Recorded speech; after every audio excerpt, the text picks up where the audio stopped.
Hello guys, मैं रुस्तम और आप देख रहे हैं नॉलेज लाइफ। आज हम लोग देखेंगे बिहार बोर्ड पिछले भाग 3 का 10वां वीडियो। ठीक है।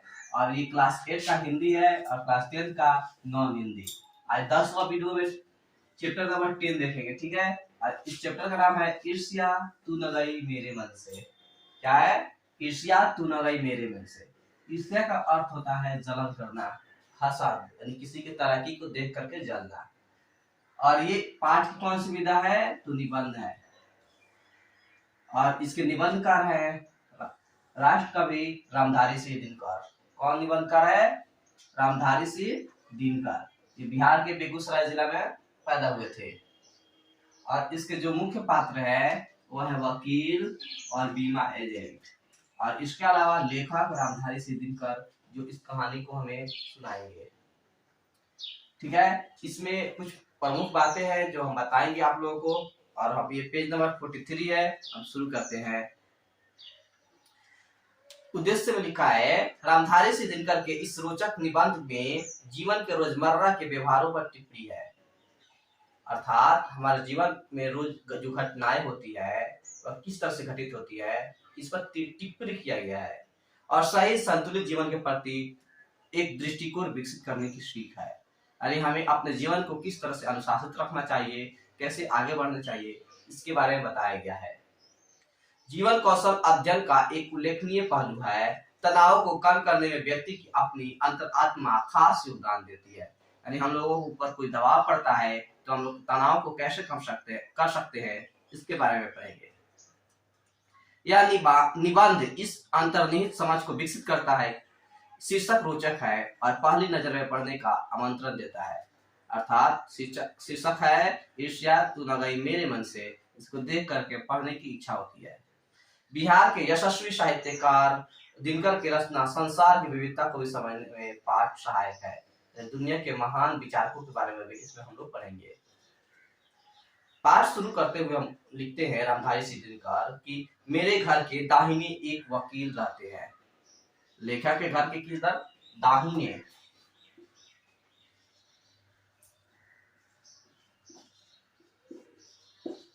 घर के दाहिने एक वकील रहते हैं जो खाने पीने से अच्छे हैं, दोस्तों को भी खूब खिलाते हैं और सभा सोसाइटियों में भी काफी भाग लेते हैं।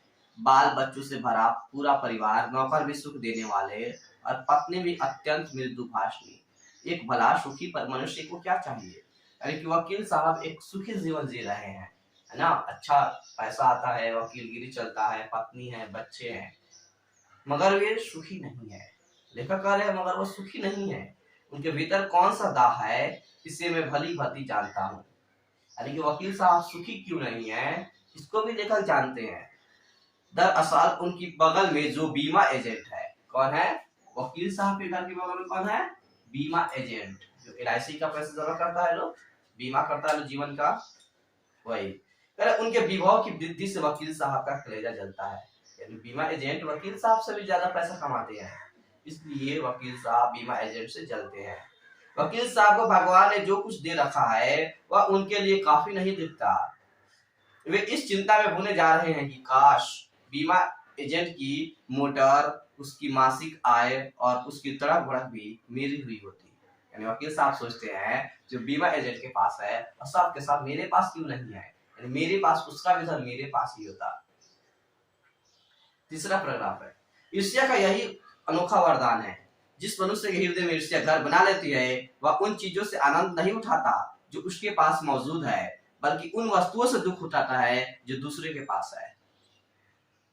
एग्जाम में पूछता है ईर्ष्या का अनोखा वरदान क्या है, तो लेखक कहते हैं ईर्ष्या का अनोखा वरदान वह है कि जिस मनुष्य के अंदर ईर्ष्या आ जाती है वह अपने पास की वस्तु से सुख नहीं उठाएगा, उसको इस्तेमाल नहीं करेगा, बल्कि दूसरे की वस्तु को देख करके दुखी होता है, दुख उठाता है।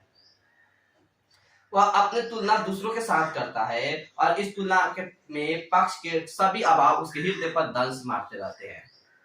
दंश के इस दाग को भोगना कोई अच्छी बात नहीं, दूसरे को देख करके जलना। मगर विषालु मनुष्य करे भी तो क्या, आदत से लाचार होकर उसे यह वेदना भोगनी पड़ती है। एक उपवन को पाकर भगवान को धन्यवाद देते हुए उसका आनंद नहीं लेना और बराबर इस चिंता में निमग्न रहना कि इससे भी बड़ा उपवन क्यों नहीं मिला। एक ऐसा दोष है जिससे ईर्ष्यालु व्यक्ति का चरित्र भयंकर होता है। जो व्यक्ति ईर्ष्यालु होता है वह अपने प्राप्त वस्तु से सुख नहीं उठाता है, सोचता है कि बीमा एजेंट का या दूसरे वस्तु इंसान का वस्तु क्यों नहीं मिला मुझे, और वह दुखी होता है। और जो व्यक्ति ऐसा होता है उसका चरित्र बहुत ही भयंकर होता है। अपने अभाव पर दिन रात सोचते सोचते वह सृष्टि की प्रक्रिया को भूलकर विनाश में लग जाता है। यानी जो वस्तु कमी है उसको पूरा नहीं करता है, बल्कि दूसरे जिसके पास है उसे नुकसान पहुंचाता है। और अपनी उन्नति के लिए उद्यम यानी मेहनत करना छोड़कर वह दूसरों को हानि पहुंचाने के कोई अपना श्रेष्ठ कर्तव्य समझने लगता है। कौन? ईर्ष्यालु व्यक्ति।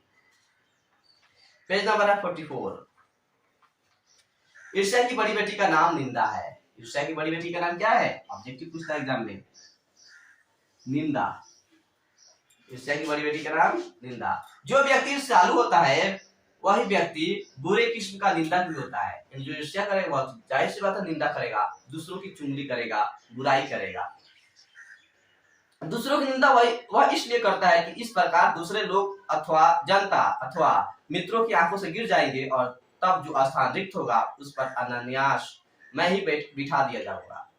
दो दोस्तों के बीच, दो भाइयों के बीच झगड़ा लगवा देगा और दोनों के लिए अच्छे बन जाएगा। मगर ऐसा आज तक न हुआ है न होगा। कोई दूसरे गिरा कर थोड़े ऊंचा उठता है। दूसरों को गिराने की कोशिश तो अपने को बढ़ाने की कोशिश नहीं की जा सकती। एक बात और है कि संसार में कोई भी मनुष्य निंदा से नहीं गिरता। यानी आप किसी भी इंसान की कितना भी बुराई करिए, अगर उसके अंदर कोई गलती नहीं रहेगी, कोई कमी नहीं रहेगी, तो कभी भी नीचे नहीं गिरेगा। उसके पतन के कारण अपने भीतर के सद्गुणों का ह्रास होता है। कोई व्यक्ति तभी नीचे गिरेगा जब वह कुछ गलती करेगा। इसी प्रकार कोई भी मनुष्य दूसरों को निंदा करने से अपनी उन्नति नहीं कर सकता। उन्नति तो तभी होगी जब वो अपने चरित्र को निर्मल यानी स्वच्छ साफ बनाए तथा अपने गुणों को का विकास करे। यानी हम दूसरों की निंदा करेंगे तो ऊपर नहीं जा सकते। जाएंगे कब? जब हम मेहनत करेंगे तब। लिखा है मनुष्य ईर्ष्या का काम है जलाना। ईर्ष्या का काम क्या है? जलाना। मगर सबसे पहले वह उसी को जलाती है जिसके हृदय में उसका जन्म होता है। आप भी ऐसे बहुत से लोगों को जानते होंगे जो ईर्ष्या और द्वेष की साकार मूर्ति है और बराबर इस फिक्र में ही रहते हैं कि कहाँ सुनने वाले मिले कि अपने दिल का गुबार निकालने का मौका मिले, है ना। हर गांव में 2-4 आदमी होते हैं चमचा, है ना, ईर्ष्यालु व्यक्ति जो इधर की बात उधर करते रहते हैं और मुफ्त में रोटियां तोड़ते हैं, चाय पीते हैं। इन लोगों से बच कर रहना चाहिए। लेकिन श्रोता मिलते हैं उनका ग्रामोफोन बजने लगता है। जहाँ भी 2-4 आदमी बैठे हुए देखते हैं, जाते हैं, बैठते हैं और दूसरे मोहल्ला की उधर की बातें शुरू कर देते हैं। और वे बड़े होशियारी के साथ एक एक कांड इस ढंग से सुनाते हैं मानो विश्व कल्याण को छोड़कर उनका और कोई ध्येय ही नहीं हो। सबसे अपने आप को अच्छा बताते हैं। मगर जरा उनके अपने इतिहास को भी देखिए और समझने की कोशिश कीजिए कि जब से उन्होंने इस सुकर्म का आराम किया है तब से वे अपने क्षेत्र में आगे बढ़े हैं या पीछे हटे हैं। यह भी कि अगर वे निंदा करने में समय और शक्ति का अपव्यय नहीं करते तो आज उनका स्थान कहाँ होता। अर्थात जो गांव में घूमते हैं ईर्ष्यालु व्यक्ति, अगर वो सारे काम छोड़ करके मेहनत करते हैं तो वो बहुत आगे निकल जाता, परंतु ऐसा नहीं है। चिंता को लोग चिता कहते हैं। चिंता को लोग क्या कहते हैं? चिता।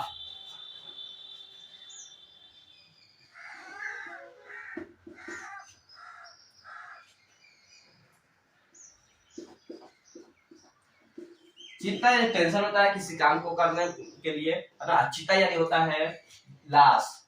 जब लोगों को अंतिम संस्कार के लिए सुलाया जाता है उसे चिता बोलते हैं।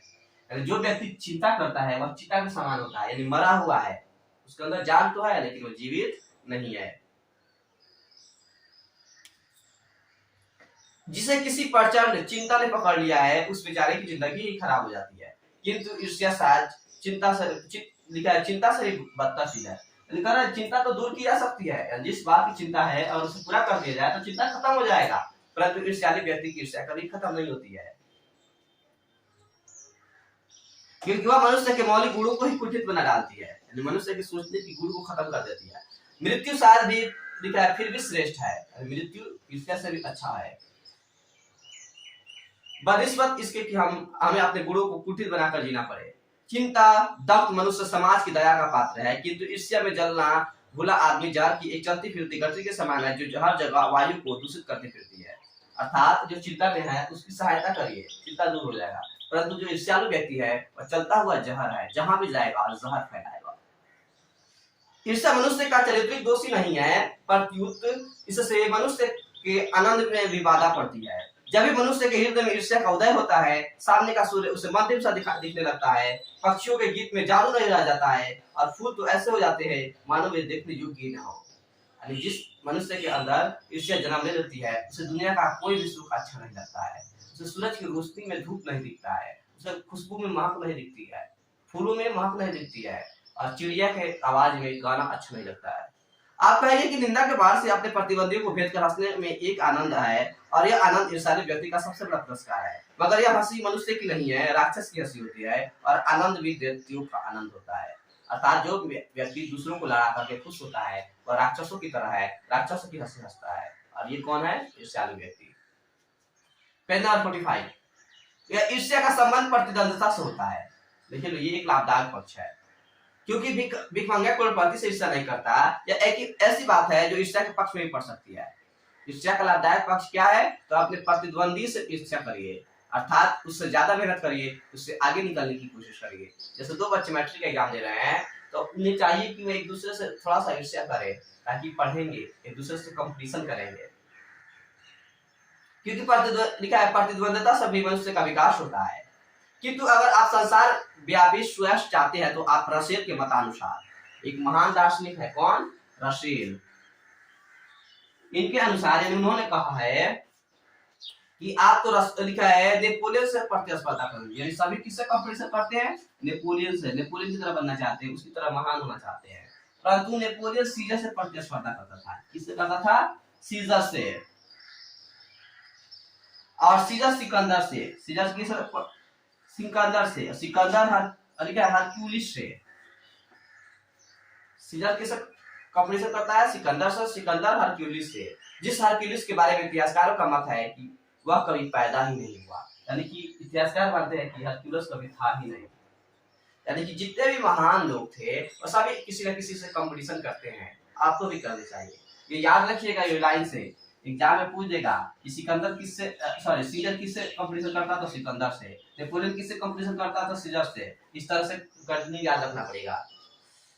नेक्स्ट पैराग्राफ है, ईर्ष्या का एक पक्ष सचमुच ही लाभदायक हो सकता है, जिसके अधीन हर आदमी, हर जाति और हर दल अपने को प्रतिद्वंदी का समक्ष बनाना चाहता है। यानी अगर कोई भी दल दूसरे दल से प्रतिद्वंदिता करता है तो वह आगे बढ़ेगा। क्योंकि यह तभी संभव है जब ईर्ष्यालु व्यक्ति यह महसूस करता है कि कोई चीज है जो उसके भीतर नहीं है, कोई वस्तु है जो दूसरे के पास है, किंतु वह नहीं समझ पाता है कि वो इस वस्तु को प्राप्त कैसे करना चाहिए। गुस्से में आकर वह अपने किसी पड़ोसी, मित्र या समकालीन व्यक्ति को अपने से श्रेष्ठ मानकर उसे जलने लगता है, जबकि वे लोग भी अपने आप से शायद वैसे ही असंतुष्ट हो। आप जिससे जल रहे हैं हो सकता है वो भी अपने आप से असंतुष्ट हो, वह भी मतलब उससे भी ज्यादा चाहता हो। आपने यह भी देखा होगा कि शरीफ लोग अक्सर ये सोचते हुए अपने सिर पिलाया करते हैं कि फला आदमी मुझसे क्यों जलता है, मैंने तो उसका कुछ नहीं बिगाड़ा, और अमुक व्यक्ति इस कदर मेरी निंदा में क्यों लगा हुआ है। सच तो यह है कि मैंने सबसे अधिक भलाई उसी की है। अर्थात आप जिस व्यक्ति की सबसे ज्यादा भलाई करिएगा, जितना अच्छा व्यवहार करिएगा, वही आपसे जलेगा, क्योंकि उससे आपको आपकी अच्छाई बर्दाश्त नहीं होती है। ये सोचते हैं मैं तो पाक साफ हूँ, मुझ में किसी भी व्यक्ति के लिए दुर्भावना नहीं है, बल्कि अपने दुश्मनों को भी ठीक है मैं भला ही सोचा करता हूँ, फिर ये लोग मेरे पीछे क्यों पड़े हैं। मुझ में कौन सा वह ऐब है, ऐब यानी कमी, जिससे दूर करके मैं इन दोस्तों को चुप कर सकता हूँ। अच्छे व्यक्ति हमेशा दुश्मनों से घिरे रहते हैं, ईर्ष्यालु लोगों से घिरे हुए रहते हैं और वह इसी टेंशन में रहते हैं। ईश्वर चंद्र विद्यासागर, कौन? ईश्वर चंद्र विद्यासागर कहते हैं कि जब इस तजुर्बे से होकर गुजरे तब उन्होंने एक सूत्र कहा, तुम्हारी निंदा वही करेगा जिसकी तुमने भलाई की है। ये सब याद रखिएगा, तुम्हारी निंदा वही करेगा जिसकी तुमने भलाई की है। किसने कहा था? ईश्वर चंद्र विद्यासागर ने। और नित्य से जब इस कुचे से होकर निकला, यानी कुचे ने गली से होकर गुजरे, तो उसने जोरों का ठहाका लगाया और कहा, यार ये तो बाजार की मक्खियां है जो अकारण हमारे चारों ओर भिड़भिड़ाया करती है।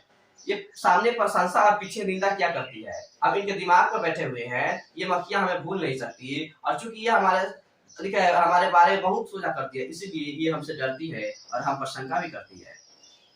निश्चय कहते हैं कि जो ईर्ष्यालु व्यक्ति है वह बाजार के मक्खियों की तरह होते हैं, है ना, जो हमारे चारों तरफ भिनभिनाते हैं।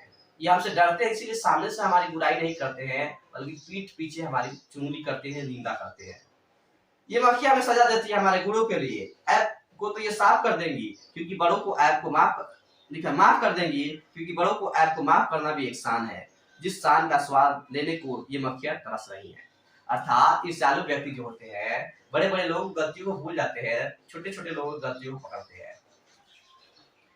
जिनका चरित्र उन्नत है, जिनका हृदय निर्मल और विशाल है, वे कहते हैं इन विचारों की बातों से क्या चिढ़ना, ये तो खुद ही छोटे हैं।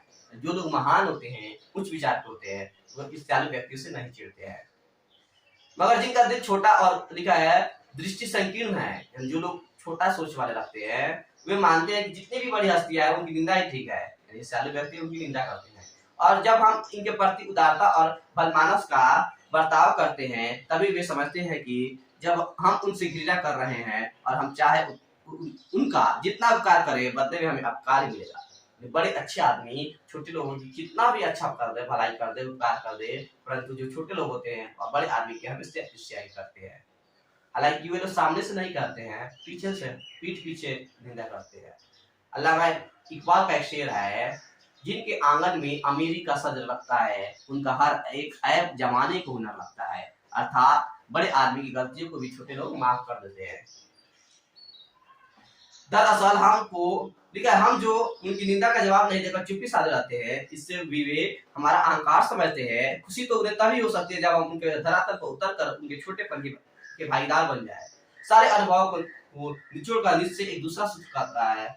आदमी में जो गुण महान समझे जाते हैं, उन्हीं चलते लोग उससे जलते भी है। निश्चय ने सारी बातों को छोड़ करके एक बात कहा है कि आपके अंदर जो गुण होगा, उसी गुण की वजह से, उसी महानता की वजह से लोग आपसे जलेंगे, आपकी ईर्ष्या करेंगे, आपकी निंदा करेंगे। अब हम लोग पढ़ेंगे लास्ट 2 पैराग्राफ जो बहुत इंपोर्टेंट है। तो ईर्ष्यालु लोगों से बचने का क्या उपाय है? यानी हम लोग ईर्ष्या को जान गए, ईर्ष्या के बारे में जान गए, उसके लाभदायक पक्ष जान गए। ईर्ष्यालु से बचने का उपाय क्या है? निश्चय कहता है कि बाजार की मक्खियों को छोड़कर एकांत की ओर भागो। जो कुछ भी अमर तथा महान है, उसकी रचना और निर्माण बाजार तथा सुयत से दूर रहकर किया जाता है। जो नए मूल्यों का निर्माण करने वाले हैं, वे बाजारों में नहीं बसते, वे सूरत के पास भी नहीं रहते। जहाँ बाजार की मक्खियां नहीं बिनती, वह जगह एकांत है। अर्थात मक्खियां तो बाजार में रहती है, और आपको इन लोगों से बचना है। दुनिया में जितने भी लोग महान बने हैं, जितने भी महान कार्य किया गया है, सब एकांत में हुआ है। अर्थात ईर्ष्यालु लोगों से बचने का एक ही उपाय है, आप एकांत में रहिए, उनसे दूर रहिए। लास्ट पैराग्राफ है, यह तो हुआ ईर्ष्यालु लोगों से बचने का उपाय, किंतु ईर्ष्या से आदमी कैसे बच सकता है? अर्थात हम लोग तो पढ़ लिए, लोग एकांत में रहकर के ईर्ष्यालु से बच सकते हैं, लेकिन अगर आपके अंदर ईर्ष्या है, हमारे अंदर ईर्ष्या है, तो उससे कैसे बच सकते हैं?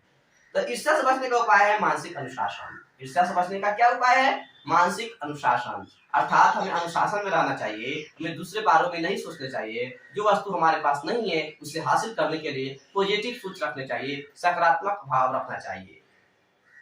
जो व्यक्ति ईर्ष्यालु स्वभाव का है, उसे फालतू के बारे में सोचने की आदत छोड़ देनी चाहिए। उसे यह भी पता लगाना चाहिए कि जिस अभाव के कारण वह ईर्ष्यालु बन गया है, उसकी पूर्ति का रचनात्मक तरीका क्या है। यानी उसे काम धंधे करने चाहिए। जिस दिन उसके भीतर यह जिज्ञासा जागेगी, उस दिन से वह ईर्ष्या करना कम कर देगा या छोड़ देगा, यानी वह इंसान ईर्ष्यालु नहीं रहेगा। इसको कौन लिखा है? गांधारी श्री दिनकर। ये चैप्टर 1 में समाप्त हुआ। इसका क्वेश्चन आंसर पहले वीडियो में हो चुका है, और इसका लिंक डिस्क्रिप्शन में डाल दिया गया है। ये वीडियो आपको कैसा लगा कमेंट सेक्शन में जरूर बताएं। और भी वीडियो पाने के लिए हमारे चैनल को सब्सक्राइब करिए। तब तक के लिए धन्यवाद।